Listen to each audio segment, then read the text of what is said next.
Bacım.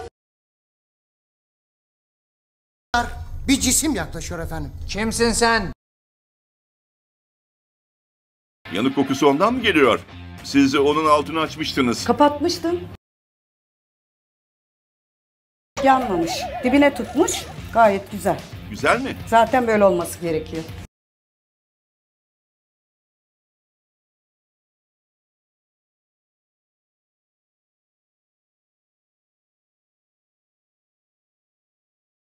Selamünaleyküm. Kral abi. Yine eski krala döndün ya şu anda. Çok memnunum. Sinirli kral. Ne, başın mı ağrıyor abi? Oğlum alıver es getir kral abi. Hem başının ağrısı gitsin.